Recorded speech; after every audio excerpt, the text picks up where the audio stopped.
Welcome to MMA Tap Hour presented by We Talking About Sports. UFC 284. Guys, this is the second pay-per-view of the year. It's January, it's February, two pay-per-views now. Yeah, second pay-per-view of the year. They're going, overseas. Is it Australia? Australia, Perth, Australia. So big time difference. Normal time for us over here in the U.S. But you have your international, main eventers, and the card is kind of filled up with, fighters from across the pond. So, yeah, man, looking forward to it. February's pay-per-view is here pretty early in February, and I'm here for it. Absolutely. Yeah, Here's the poster for the card right here. What's that? This is the poster for the card right here. We got Makhachev Volkanovski, Yair Rodriguez, and Josh Emmett. Yair Rodriguez and Josh Emmett. If everything, sets up perfectly and, they both show up in the octagon on Saturday, I think that's going to set up to be, a pretty good banger. I know we're going to get into it, when we break down the fight and the tail of the tape, but both those guys are just known for bringing it each time they're out there, whether or not they're on the winning or losing side of it. You can expect a banger when those two get in there. So excited for that matchup. Yeah, me too, man. All right, let's get into some news. Ben, you introduced some news earlier this week, and you broke the news and said Tough's coming back, and we got some of the best coaches for Tough. Maybe not best coaches, best characters, best personalities for Tough. A clash of characters. Michael Chandler and Conor McGregor. Roland, what do you think about this? Do you like these coaches? It's a perfect combination, I'd say, between Michael Chandler and Conor McGregor. You got the good guy, you got the heel. So from that perspective, they got the best of both worlds.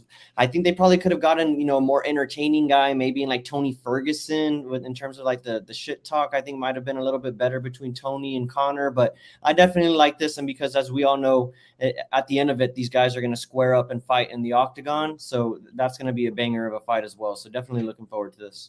Yeah. Ben, is on your bingo card for Tough, can you see Michael Chandler talking about Adi Attar and Paradigm shifting and splitting with that new agency? Do you think that's going to come out? Any talk about that? Side?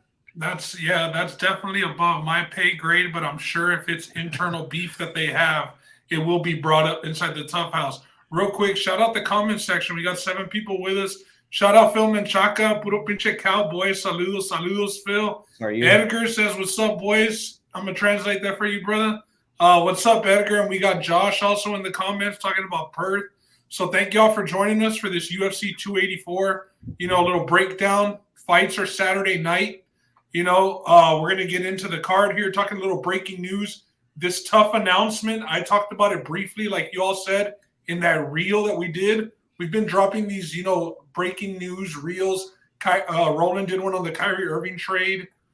Justin has been doing some on the recruiting and in NCAA football. So check out the reels that we've been posting on our Facebook page with the breaking news. But here, we broke the news. I mean, Tough, the ratings are going to be back, boys. Once the show that everybody said was dying and that they were going to do away with, and here we go. We got Conor McGregor in season 20-something of The Ultimate Fighter against Michael Chandler. So I know Justin is going to be eating, out of a big old cereal spoon watching this season of Tough. Justin, this is right up your alley, bro. Yeah, I'm a big Chandler fan, and I like McGregor. I like the way he carries himself in the octagon. So I'm a fan of both these guys. It's hard choosing. Like, who do I want to win? I know who I want to win as far as the coaching goes. Now they got to face each other in the octagon. I'm like, man, what do I do there? And I'm glad they're going to face each other. Hopefully it's not like the last time with Faber where he had to pull out and we had Conor facing, I think, was it Mendes at the time? He faced somebody else. So hopefully it's not that situation. Hopefully we get these two fighting because, honestly, it's going to be a banger if these two duke it out. Yeah, hey, Roland, betting line, look-ahead line, -115 on each side. Man, who's the value on here? The value on here? The value, honestly, in my opinion, is going to be on Conor McGregor. I know that's going to be the public side too, and I think as soon as we get closer to that time when everybody's going to Vegas, closer to the fight, putting in their bets, I think we're going to see the money come in on Conor McGregor. I think that's pretty obvious in my opinion. The only thing that you really have to worry about, and it's something that Michael Chandler has shown that he does not want to do is the wrestling. And that's why Conor McGregor, I think this is a hand-picked fight. You know, his last comeback fight was against Cowboy. This isn't along those lines. This Chandler probably has a little bit better standing than Cowboy did at the time when Conor faced him, but it's along those lines for me. So it's a good matchup for Conor, in my opinion. What do you think about the last fight where Chandler came out and he did wrestle Poirier for a round or two? Do you think we see any of that? Instead of him striking, he tried to just win. This has got to be the gentleman's agreement. You know, we're going to keep it standing. You know, whatever it is that sort of thing. Yeah, whatever it is that the Trailblazer and Wonder Boy had going on in their fight, where they said, you know, stand up only. We have seen Chandler wrestle. Bull in the comment section saying this is kind of Chad Mendes 2.0.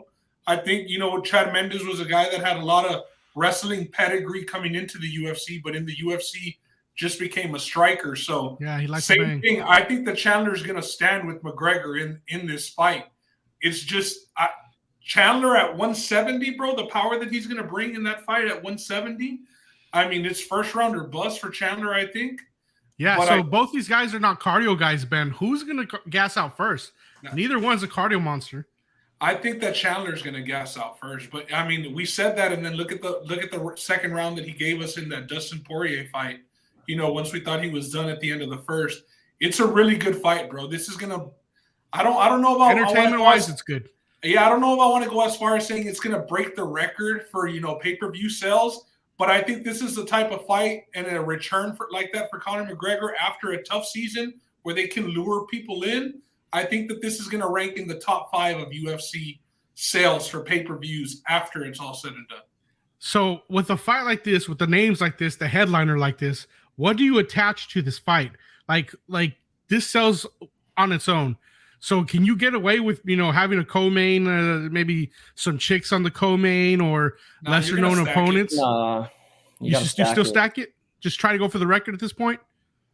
Yeah, I don't know if so much going for the record, but it's just like I don't think you can do Chandler and McGregor, disservice by putting them on a crappy card like that that you're describing. I would at least, maybe put a guy like Makhachev on that card. I don't know what his timeline is, but he doesn't have anything set up. So I would just try and pair with another big name, set something up, or maybe set up another fight. Like you said, in the co-main that can set up the winner faces Conor or the winner of Conor and Chandler, so something like that. Yeah, and the fight happening at 170 makes it pretty weird because it's like, where do you go from there at 170? Are they gonna? If Leon Edwards is a champ, yeah, maybe they get a fight with Leon Edwards, but we all expect Usman to get that belt back, right? When they fight again. I think a name you could throw out, one of them is fought would be Gaethje. He could be on that timeline, and you could see the Gaethje Chandler rematch, or for the first time, Gaethje McGregor, somebody who hasn't fought. So that name to me kind of rings some bells and makes sense for me at least. All right, well, let's get into the card, boys. We got UFC 284, right? Yes, we got Jimmy the Brute Crute versus Alonzo the Atomic Menafield. Let's go into the form of Jimmy the Brute Crute. Let's look at his last 5. By the way, we do got Ron here. He is in full producer mode. He has his producer hat on, and we thank you for that, Ron. Justin putting the pressure on. Damn it, Ron. Nobody knew you were here until Justin put dedo. Pinche Justin the feds. All right, so looking at Jimmy the Brute Crute's last fight against the champion, Jamal Hill, he was knocked out. Anthony Smith, Lionheart, knocked out. Wins over Modestas Baksukas and Michael Oklek. Good luck saying that name 5 times fast by sub. And he has a loss over Misha Cirkunov. Ben, what do you think about this form that the Brute, Jimmy Crute, is on? Yeah, I think he came in with a lot of hype, obviously being a guy from, in the European scene, but he seems a little fragile. I mean, we've seen him, he gets cracked often. He gets touched. If you look at Alonzo Menafield, it might just take that first 5 minutes, that first round to get it done. When you look at the arms that Alonzo Menafield has, bro, pause.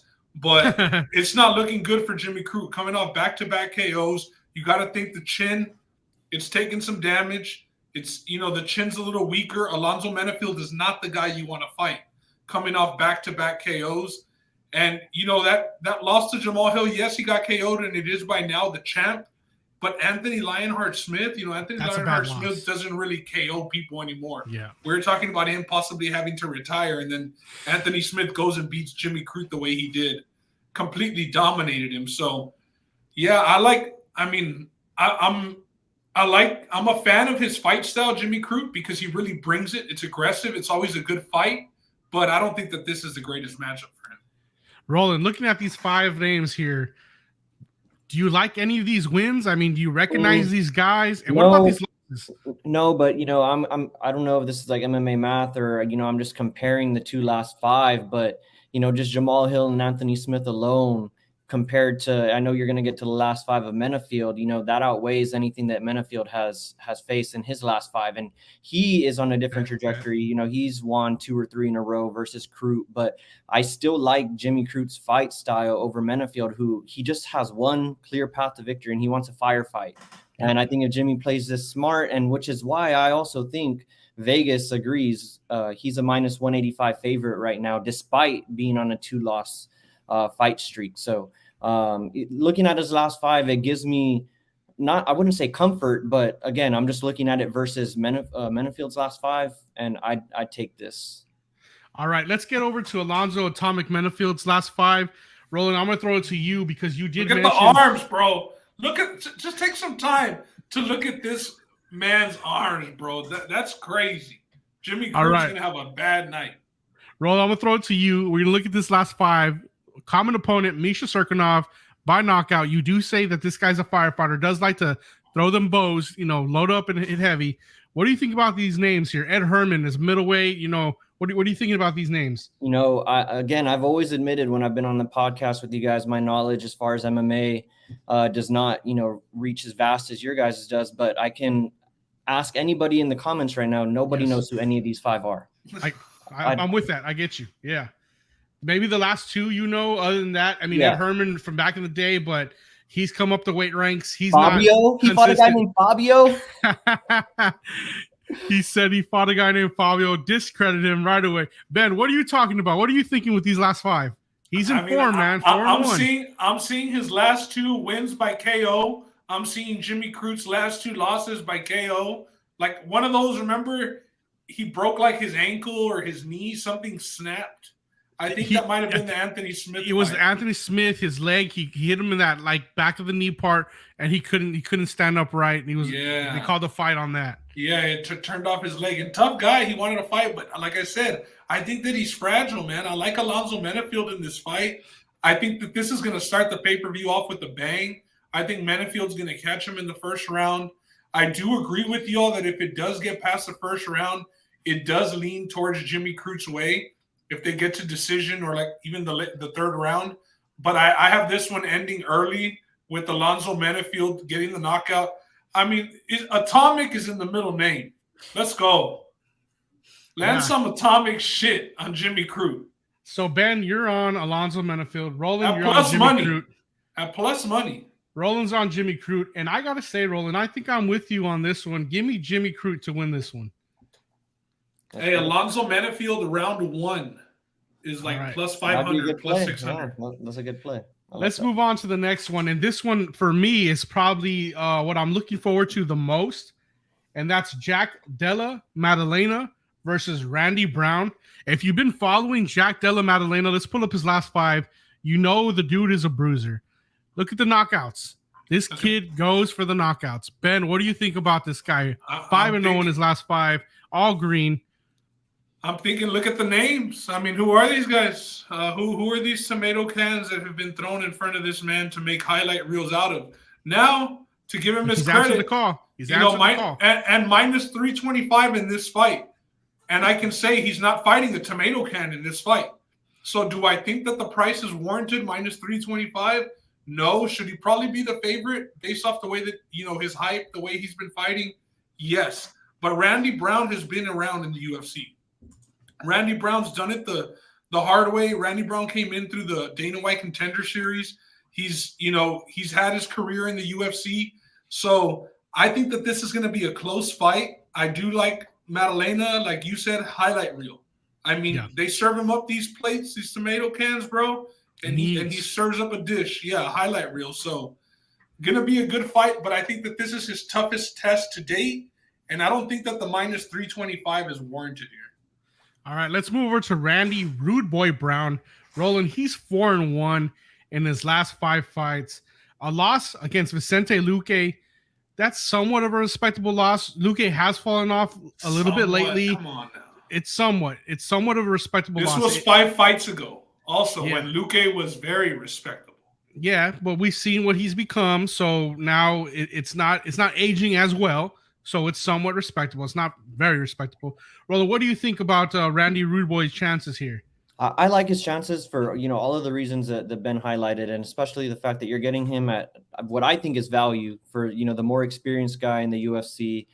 Some of these names on the list, we were joking around about the last 5 of Menafield, but Randy Rude Boy Brown has fought some household names here. He's taken care of, what's been put in front of him. And, just looking at fighter versus fighter, I like Randy Brown's reach. I usually like betting on fighters that have the reach advantage. That doesn't always equate 5-inch reach advantage. Good point. He does have a 5-inch reach advantage. If he can keep the distance, I like Randy Rude Boy's chance of pulling off the upset here. All right. Well, I guess I'm going to be in the only one on the other side. Give me Jack Della Maddalena, 93% finish rate. I got him finishing this fight. So I think by TKO, it's minus 115. Give me Jack Della Maddalena, minus 115 TKO. I want to just say, just before we leave the fight, I am not on Randy Brown. I just didn't agree with the minus 325 on Maddalena. I don't think that if you're betting, I don't think that you want to lay 325 with Maddalena, with it being his toughest test. Might he win? Yes, but it might seem like one of those fights where he should have been minus 150, not minus 325. You know what I mean? If you're picking a winner for the podcast, who are you picking? I'm going to go with Maddalena to get the win in Perth. Right. But I think it's going to be a very close fight compared to these odds. So you got decision win? Yeah. I would say decision or like the third round, somewhere in the third round. Give me the TKO win, personally. Minus 115. Yeah. Roland, where are you seeing this one? You're taking the dog straight up? I like Randy Brown I'll take him for the podcast. I don't know if I'll bet on him officially on Saturday night, but I'll take him to win this fight. All right. Well, let's move over to the co-main. And a little news here, a little rumor, a little innuendo on Josh Emmett. The streets say Josh Emmett will not be coming into this fight 100% healthy. Rumor and innuendo says that hip is hurt and will require surgery after the fight, and he'll need some time off. Guys, are we buying any of this rumor, or is it just rumor and innuendo? I'm buying it personally because Josh Emmett has been a guy who's been pretty hurt throughout his, UFC career. He took like a year off after tearing his ACL or something recently. So I'm buying it. And obviously the line has also bought it some because, Yair Rodriguez is getting close to a 2-1 favorite in this fight. So yes, I am buying the injury news. At 37 years old, he probably had to take this fight because it was going to be his only shot at fighting for the title. So he's taking the fight. You said that he already confirmed that he's having surgery. No, he hasn't confirmed, but that's what the people on the inside who bet have been saying. Hey, he's going to need surgery straight afterwards. So yeah, so I'm buying it. All right. Roland, you buying this injury news, or you think that's just hearsay, throwing it off? Maybe the camp's leaking something that's not true. It's hard to say with the UFC. They were just under fire with what happened, with that fighting camp. Some guy walked into the fight compromised. People knew he was compromised, so they bet the other way. And, I can't blame the fighter for going in compromised either. So Emmett, he probably is hurt right now. There's no way he's going to pull out of the fight if he can walk in and, put in 5 minutes, however long he lasts, if he is truly compromised. But I'd go Yair here. I mean, Emmett does have the power. He's more of a guy that he explodes into you to get his shots off, which I think favors Yair and the type of striker that he is anyways. But now that you add in this injury information, I'd take Yair here confidently. All right, well, let's look into Yair El Pantera Rodriguez last 5. Win over Chan Sung Jung with Jeremy Stevens. I believe that ended in an eye poke, right? Then we got Jeremy Stevens, the rematch. He wins by decision, goes to war with Max Holloway. Man, that was a hell of a war. He really surprised a lot of people. A lot of people thought Holloway would walk right through him, and Holloway, had a test. And then the freak injury to Brian Ortega, where we see Brian Ortega apologizing that they couldn't go to war after the fight. Guys, what do you think about this form here for Yair Rodriguez? Is he even deserving of this title shot even? Ben, I'll let you take this one. Yeah, I mean, I do think that he's deserving of this title shot because he's, he has won fights as of recently. And like you talked about that 1L, that Max Holloway fight, I think that's when everybody said, okay, this guy actually, he is a title contender after that loss. And usually after losses, you don't say, oh, guys are title contenders. But that fight was very debatable. Several people had Yair Rodriguez winning that fight against Max Holloway. He looked good, man. The pressure looked good. The striking looked good. What I like about him is he hasn't been the most active guy, so that also means he hasn't taken a lot of damage. Because when he does fight, golly, bro, he takes a beating. So it does take him time to recover. But I like his chances. I like his form. I like his chances. Obviously, Vegas tends to agree. At minus 175, those are pretty good odds. But yeah, Justin, I feel like that Max Holloway fight really, solidified him as one of those guys that can, on any given day, win that fight and get the belt because of how closely he fought Max Holloway. Roland, what do you think about these last five here? These last five. He's like Ben said, that Max Holloway fight, I think for us and the rest of America and the world watching, I think that put us on notice for Yair because the storyline around him was, his prospect, propped up by the UFC potentially. He has the international acclaim coming from Mexico, and he has all that backing. But when you really look at it, and yes, he does take a beating, but I also think that proves some of his durability in the octagon. Yeah, he's a guy that's gotten hurt outside of the octagon, has some injuries that's forced him to, pull out of fights and stuff in the past. But that fight against the Korean Zombie, he showed a lot of durability. The fight against Max Holloway showed a lot of durability. So he's a guy that can take a beating. He's proved himself these last five to me as far as, being a true prospect, because I think up until, maybe right around the time that he fought Korean Zombie, it was unknown whether or not Yair was going to be a guy that would stick around towards the top of this division, or if he would just be another, prospect that flamed out. All right. Let's move on to Josh Emmett's form and his last five. Some good names here. Calvin Kattar of the division, Danny Ige, Shane Burgos. I believe that one was in Austin, right? UFC Austin, the Shane Burgos fight. Yeah, is that correct? I believe. Ben, what do you think about these names and what Josh is able to do in these last five? Yeah, I mean, he has some good names. I mean, some of these guys, like the Michael Johnson one. I mean, that's a decent win. It's a vet, but it's not the best.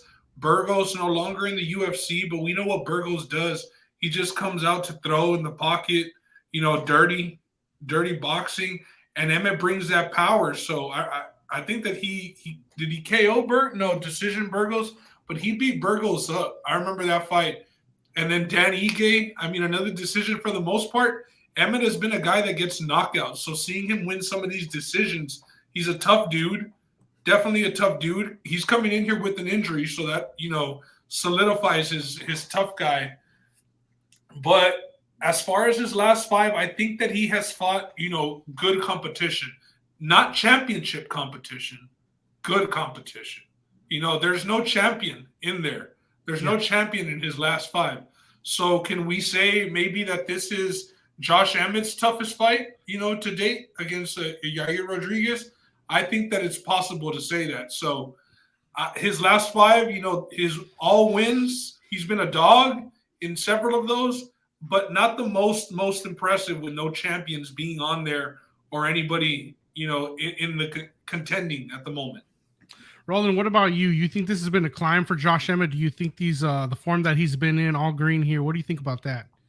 I think he's in good form. I mean, he's a guy that, came off of injury. I don't know if the injury happened before this five or was looped in somewhere in the five that, caused him to be out for some time. I know he had that knee injury, but this is a guy that, he throws with a lot of power.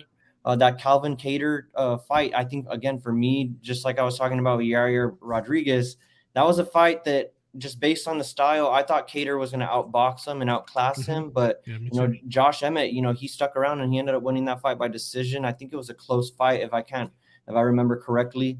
So that proved a lot to me that he can hang with these guys that are technical strikers, even though he's a guy that, you know, technically throws, you know, a lot of looping power shots that, you know, like I said, he has to like kind of go into you to get off because of his size. But once he touches you, you know, there's a good chance you might go down. Yeah, even in those decisions, he's dropped all of those guys. So Yeah, Emmett is somebody who he throws heavy hands, and he usually lands the most impactful punches in the fight, which tend to sway decisions his way. Both these guys tend to finish about 50% of their fights. Could you see any chance that one of these guys will be dropped and get knocked out all the way through, or do you think this is going to be a decision win for somebody? I think it's got a 50-50 probability of going finish decision. I think that as hard as him, not the most output, but as hard as he throws, and Yair Rodriguez, pretty aggressive from what we've seen lately. I think that this is fireworks. I think this is one of those that you kind of think like it's a classic. It's going to be a classic if it plays out and no funky shit happens. Been a lot of main events ruined by funky shit. All right, final predictions here. Give me Yair Rodriguez. Ben? Saying, give me Yair minus 175. Josh, we're going to drink that juice, Josh. Yeah, I got Yair here too. Consensus. I think that's going to be worth the squeeze. Let's move on, Ron, to the next one. All right, Ben, hit us with the news. UFC San Antonio Fight Night.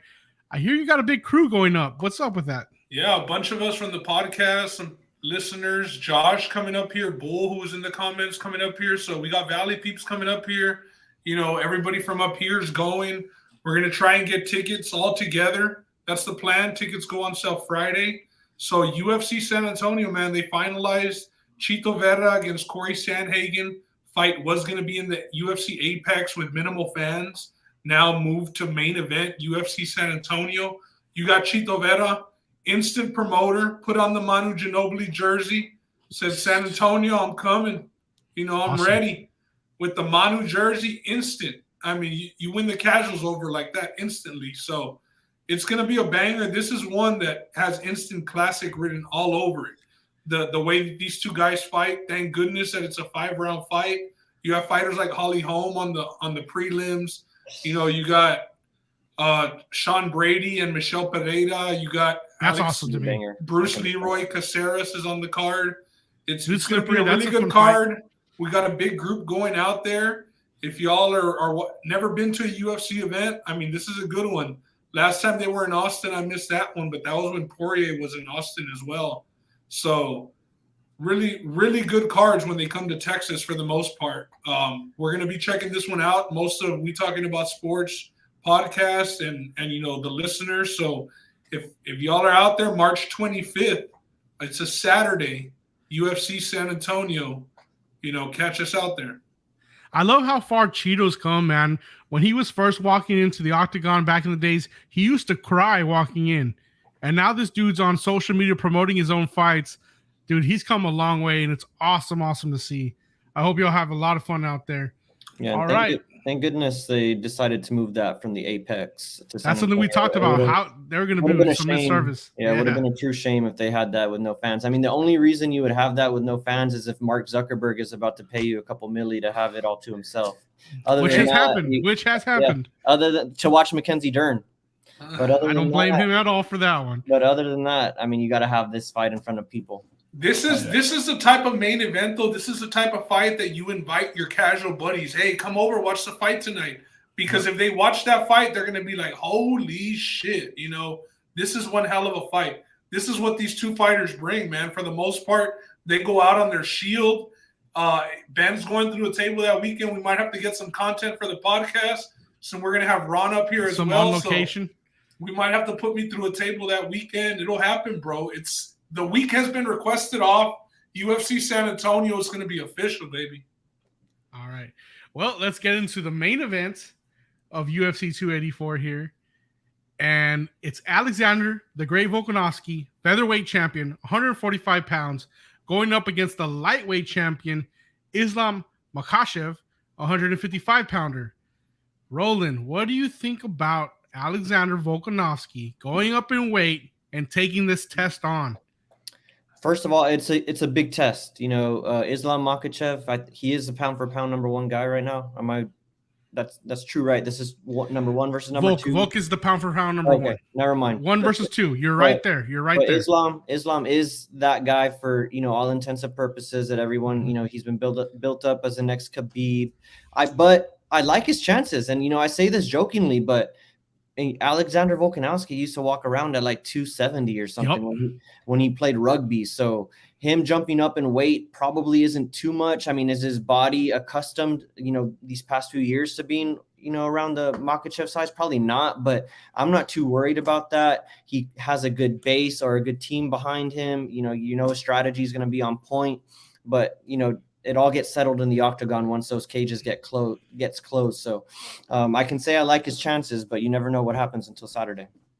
All right, Ben, let's go into the five form for Alexander the Great. Let's look at these names, and we're going to see one name over and over on this list, and that's Max Holloway. What do you think about this form for Volk? Yeah, I mean, great form, but completely different style of fight. Bull in the comment section, gotta like Volk at plus 310, right? I mean, I think so too, and I'll do you one better, Bull. When I get to my pick, I like Volk by decision at plus 600, which I think is his only path to victory. I don't see Volk, finishing this fight. But if we look at his last five, all we see are strikers and then Brian Ortega, a guy who, succeeds on the ground, but he's not the best takedown artist like Islam is. So have we seen, Volkanovski's takedown defense tested? I don't think we have. To the level of Islam, the weight difference, I just agree with Roland. I agree with, the base that Volkanovski, I hate the guy. You all know that I didn't want to give him Fighter of the Year for 2022.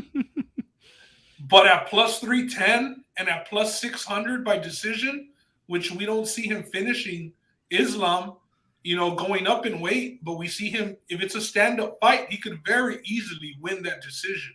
So I think that he is live at plus 310. I respect the guy. I just don't like his fight style. I do think that this is the fight style to beat him, but let's see if he can stuff those takedowns. I mean, as a former rugby player, he's used to having that low base. He's got really good fight IQ. That's what you love, especially at plus 310. You got a champ with really, really good fight IQ. Doesn't take chances when he doesn't need to. Understands when he's winning fights and when he's not. Really good fighter, not the best and most enticing fight style. But I like the odds, bro. I like the odds. Roland, Ben talked about this list. He said a lot of stand-up guys, only one ground fighter, Brian Ortega. During that match with Brian Ortega, we did see Volk get tested. Yeah. Ortega sinked in a guillotine from the top. People said you could hear Volk gurgling. The dude didn't tap. He's a dog. Now, we've seen him in deep waters. Do you think we're going to see him in deep waters again with a guy like Islam Makhachev, a heavier opponent here? I think there's a chance that we might, because like Ben said, the last five outside of Ortega, all strikers. And once he fought Ortega, he got tested on the ground and he almost got choked out. And, there's those posts going around that he should have, scientifically been, freaking knocked or choked out, and he held his breath longer than anybody in the history of mankind has ever held their breath and under those conditions. The dude's a mermaid. Can just but that goes to the guys you want to have your money on. The guys that won't tap, they'll just go to sleep, bro. They'll just go to sleep. Like I hear you. Yeah, I get what you're saying. It's just funny the way you said it. You want to bet on the guys that are just they'll go to sleep and they get in that position. Which talk about dying on your shield. He's gonna go out on the shield, and it just gives me, like you guys have said, he has a great fight IQ. Even when he finds himself in tough positions, he's not going to look for the easy way out. He's going to try and find a way to get to the next round or find a way to get up. So I like his chances in that regard. You got to think that he's just been practicing against the takedown for a good part of this camp, making sure that he's got that, on wraps, that he's not going to have to worry about that too much. And we talked about it with Randy Brown and, fighting, guys with reach. This is another example. He's the shorter guy, but he's got a big reach advantage, and that helped him a lot, in the fights with Max Holloway. All right, Ron, let's go over to Islam Makhachev's last five. Let's see the form he's in. 5-0, all green here. The names. only at the top do you really The recognize the names, names, bro. The names, Bobby Green, bro. Dan Hooker, Thiago Moises, Drew Dober, kind of middle of the pack guys in the lightweight division. Roland, I'm gonna throw it to you first. I want to hear what you got to say. What do you think about his form? Look, I mean, if this were anybody else, he wouldn't, you know, have a belt right now. If these were his 5 that were leading him super mid, bro, to a title path, you know, one can say that, you know, the politicians of the UFC, aka his cousin, lobbying constantly for him to get these opportunities led to that, which that's fine. You know, some people have a different path than others because of who they know. It happens in every, you know, walk of life. It's life. This is just another example of it, right? And, you know, we talked about the last 5, right? Setting up, you know, pretty good for Volkanovski and his type of fight style, the way he likes to fight. Who here can defend what Islam does on these 5? Who here is a good person against the takedown? A guy that is a black belt on the ground, other than Oliveira. And, you know, that's where everybody's going to jump to. Just Chucky on the list. And on Oliveira, if you think, but Oliveira is not of the same mindset, bro. Oliveira was intimidated. I was going to say, but Oliveira, he made a crazy decision in the fight that led to him, you know, being, you know, put out. He took a crazy chance, if I remember correctly, that set him up, you know, to fail. But yeah, other than Oliveira, who else can defend against what Makhachev does? Honestly. Yeah. Ben, let's talk about this mid 5. What do you think about this? Super mid. Super mid. Also, not really many wrestlers. You know, Charles Oliveira is a ground fighter, not a wrestler. I think that Volkanovski is going to give the most resistance as far as stuffing takedowns. I really do, bro. Is he going to get taken down? Yes. I'm not saying he's not going to get taken down at all. I do think that he's going to get taken down. I think that he's going to squirm his little ass back up and you know, get up.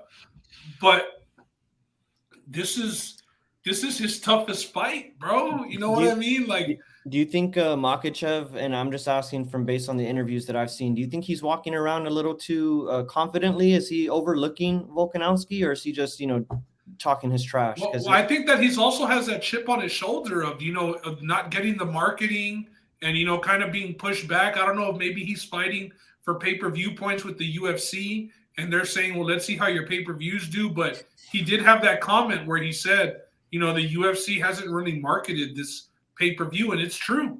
I don't know if maybe because they're just relying on that market over there in Perth and knowing the USA market is going to just buy a fight. But there hasn't been much marketing behind this fight.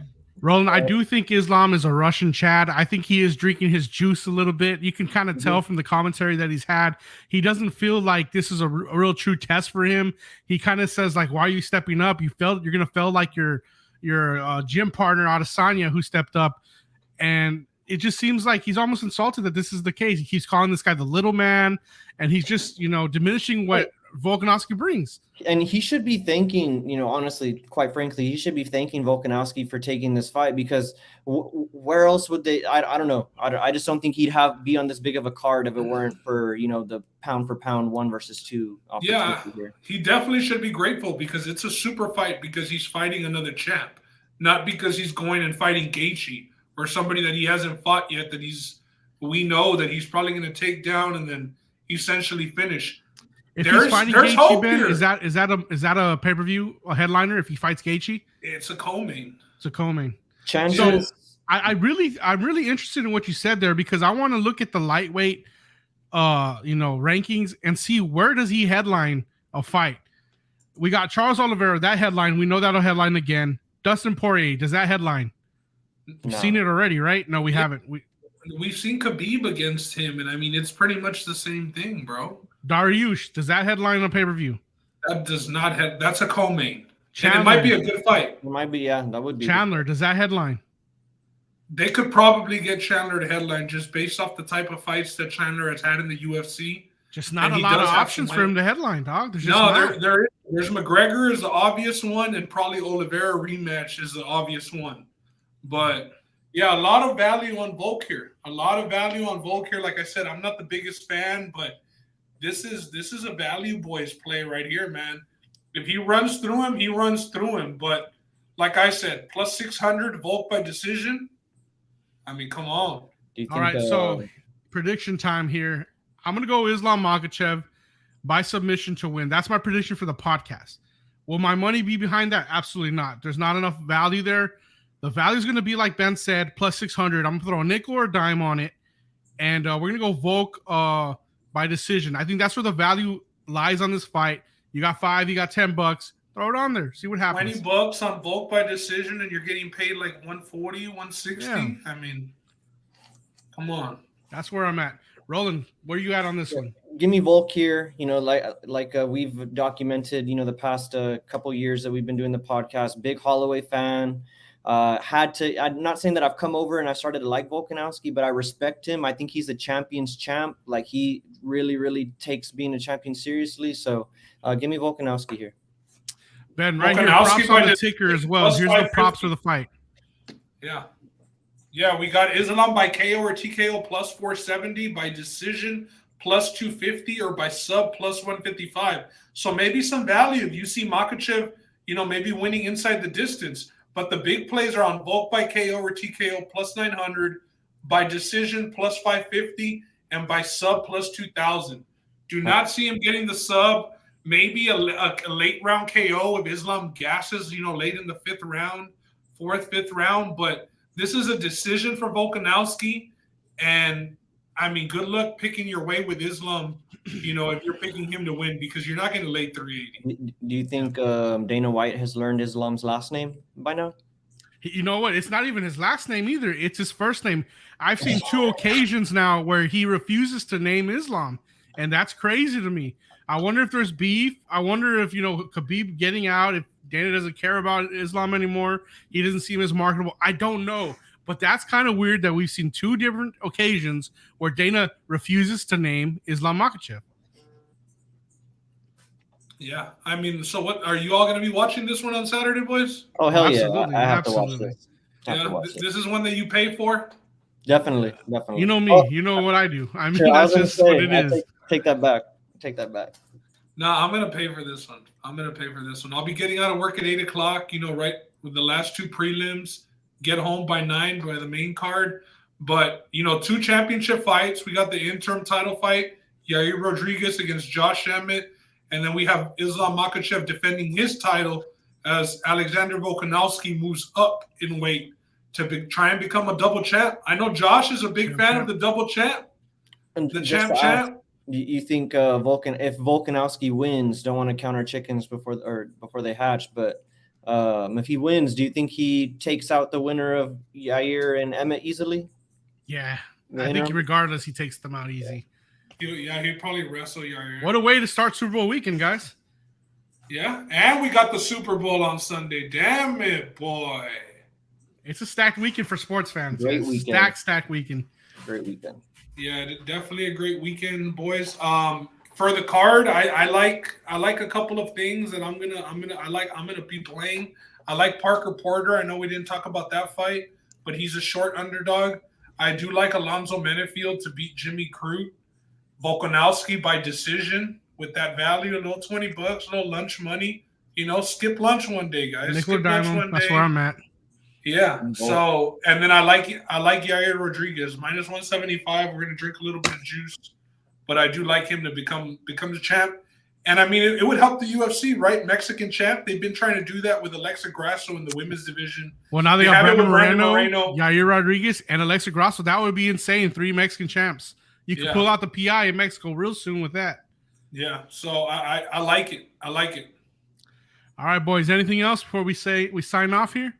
No, just, you know, now that this is not UFC related, but, you know, got to give congrats to the king, LeBron James, the new scoring champ. I see you 3800. I see you wrapping that cap, 38,000 and counting. So shout out LeBron James breaking that scoring record last night, and with the L, which people aren't going to talk about, but yeah.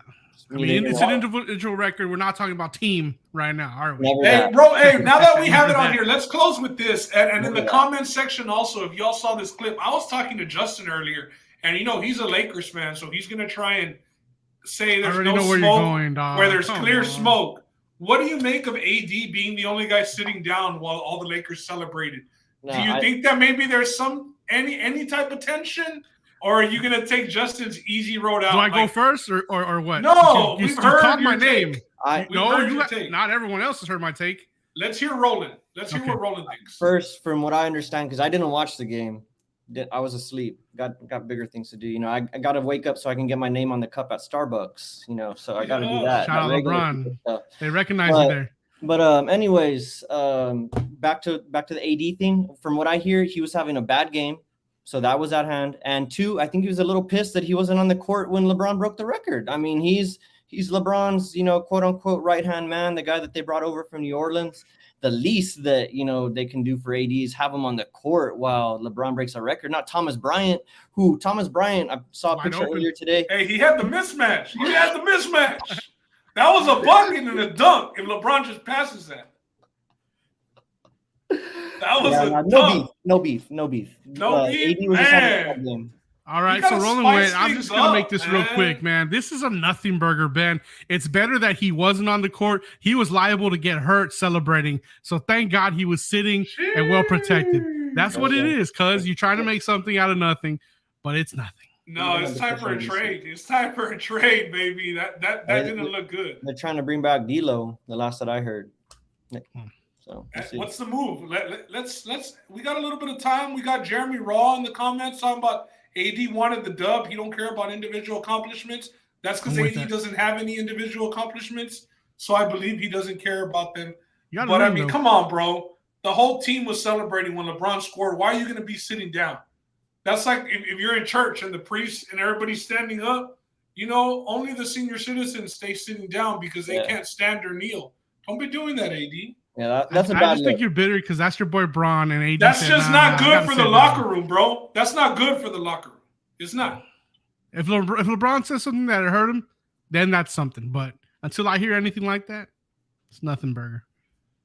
All right. No, but they got to get the Lakers in the playoffs. So I mean, for me, honestly, the way that I look at this is, and I've said it before, I put it on Twitter. You know, not that anybody saw it, but 50% of the blame for what's going on now, LeBron James. Because LeBron James, he forced the Lakers' hand. Is it me?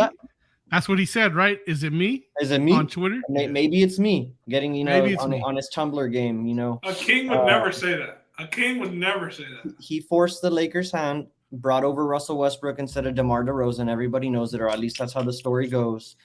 And now they're in this bad situation. And now he's complaining because they can't trade anybody. And quite frankly, why would anybody in the NBA do the Lakers a favor and give them an out on the Russell Westbrook contract? That's what's been contract? done the whole history of the NBA. I know, but why would anybody want to do that? You know, that's the reason that I see, you know, them not being able to make a deal is because people are just like, why am I going to make a deal with the Lakers just so they can return to glory? But the Lakers got to find a way to do something, even with that said, because you can't waste away what LeBron James is doing. You know, like, you know, we want to joke around about the individual accomplishments, but the dude's still out there going out and whenever he wants, putting up 38.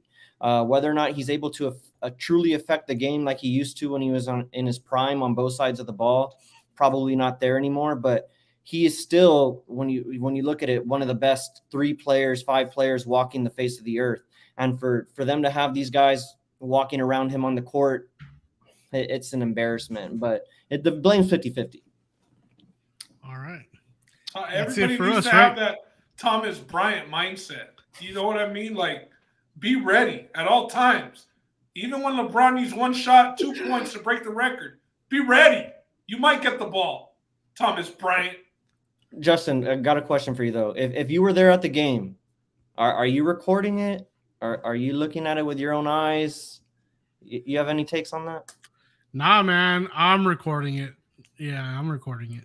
I want that for my own memory, for my own perspective. I'm recording it. No, I got the 90s. Everyone's recording nowadays. Everybody wants it. I'm not posting it for clout. It's my memory, but I'm recording. Hey, everybody has a different angle, baby. It's all about the angles, but I know Roland's referring to that meme that came up with Jordan against the Jazz and not a cell phone in sight because they weren't invented yet. Yeah. And now LeBron shot to break the record, and some people had 2 damn cell phones in hand. You know, it's like when you watch the soccer games and you have the guys on the camera on the floor and there's like a million cameras just flashing at it. It is what it is. You got to capture these moments, and some people make money off it. They sell it. So that's it. Is that it for us today on We Talking About Sports and this MMA? This MMA Tap talk got Hour. into some NBA. Hey, it had to be said. Roland had to say it. We had to get it off the chest. Well, hey, can we close on the Dallas Mavericks and our expectations of Kyrie and Luka? Let's close on this. All right, I'm probably going to give you the shortest take on this because I'm not that interested in it because he didn't land in LA. How's it going to work out? I mean, you got two guys who are pretty ball dominant. Who's going to be driving the ball down the court? Who gets the ball first? It's going to be Luka. It's going to be Luka. And that's going to work for Kyrie where it's worked never? You think so? I don't know if it'll work. I don't know if it'll work, but the only thing that I can think of here is, look, Kyrie Irving, I'm not saying it's apples to apples, but he's not Chris Paul. But when James Harden got Chris Paul, what that allowed James Harden to do was take a little bit of time off and not always be dribbling the ball, looking for his opponent or looking for his teammates to get an open three or one of his patented, floater alley-oops, that he would set his guys up for on a nightly basis. So I think from that perspective, it's going to help Luka down the stretch. And when you look at it, and I hear this take all the time, and it's simple to look at it this way, and I kind of agree. This is a team that was in the Western Conference Finals last year with Jalen Brunson as the primary second ball handler. Now you throw in Kyrie Irving. It's a little bit better. And then when you look at the West and the way that it is, the only real, number one right now is, the Denver Nuggets with Nikola Jokic. I mean, the West has seen stronger days. So I think the Mavs are live. I think this helps them out. I don't know if it pushes them over the top, but it helps them out. I think they're in the semifinals, Western Conference Finals for sure. No shot, Roland. This is a ticking time bomb, bro. Bull, we're freestyling right here, baby. Way off script. Freestyling, hot takes. But this is worse than when CP3 and Harden got teamed up and they said there's only one ball. I mean, those are guys who average double-digit assists. Luka and Kyrie, neither guy does. Very ball-dominant. Kyrie is going to be a free agent if he doesn't get an extension with the Mavs, which hasn't happened yet. So this is a ticking time bomb, bro. This is a disaster waiting to happen in my eyes. I do like to hate on Luka Doncic and the Dallas Mavs, full transparency. But let's try and make some sense of how this is going to work. And it just, the numbers don't add up. You can recheck your work. You can use a calculator. This shit don't add up, bro. Kyrie and Luka in the same backcourt. The defense. Let's talk about the defense. Defense is going to be purely optional. I'm completely. Yeah, they're going to have to beat people by scoring over. I mean, if you have Luka, that's not playoff success team though. I know, but offense can get you pretty far in today's league, and like I said, I think that gets them at least to the semis or the conference finals because Luka is that guy. Luka has the clutch gene. He's gonna win you some close games. Kyrie has shown to be clutch in the past. And I agree with you, Ben. It might not always work out. There's not enough ball to go around with those two guys. But I think maybe once you start staggering them, Kyrie stays in, handles the ball a little bit more once Luka gets some rest. It starts to help out like that. He didn't like LeBron being his dad. He ain't going to like Luka being his dad, bro. Well, that's the other thing. Man. I know you asked who brings the ball up the court. Who's the alpha? I mean, is Kyrie willing to say that, hey, Luka might be that guy? And, I'm not so much that guy. Is what were you calling him? Yo, so does he extend? Does he extend in Dallas? Nah, dude. If they give him that 4-year bag, he's not extending. But why do you make this trade if you're Dallas if you're not extending? Because you're desperate. Because you're desperate, and you waffled so much. If you're Dallas, you've talked so much about, hey, we're going to be the heavy hitters in free agency. We're going to get people to come over here. They couldn't even get DeAndre Jordan to go over there. And they're talking about, being this hot destination, right? So that's my thing with Dallas. They had to do something. If it turns out to be a rental for them, so be it. I don't really care. Like Ben said, I don't root for the Mavs. I'm just saying I think I can see how this happened or how this works and why they'd want to do it, even if it is a rental. But like Roland says, I think there's a better chance he ends up in LA in the offseason than he does with Dallas. That'd be crazy if Dallas, let go of Brunson for free, Yeah, and but now that's what it traded comes all down of to. this for Kyrie. That's what it comes And down to. Kyrie But they were able to walks. get out of some contracts doing so. So that's the Yeah, thing. but this is nasty. This is nasty, and this is, I mean, if he doesn't get extended, this is some cheapskate stuff for Mark Cuban, and you kind of got to look at Mark Cuban in a different sense also. Like, hey, buddy, you're not going to get another Dirk. Shout out to the comment section. We got Bull, we got Jeremy Raw, we got Roland. Everybody in the comment section, thanks for sticking around for this little freestyle of NBA talk. Yeah, I Appreciate just- the likes also. I just like that Cuban's a guy that goes for it. Like he's gonna go for it, right? He's not gonna be an owner. Like we're talking about the Lakers not doing shit, and you got Mark Cuban over here that's willing to do anything under the sun to get himself another shot at a victory. And I know you said they're not gonna get another Dirk, but they got a guy called Luka Doncic, and he's pretty damn good. So they got to find a way to not waste him. Shout out Rexa in the comments too, saying Yeah, shout out Knicks Rexa, feed the saying Yeti. the Knicks are going to the finals. He had some floor seats to the Knicks games a week or two ago, and they got I believe it was the night that they beat the Celtics.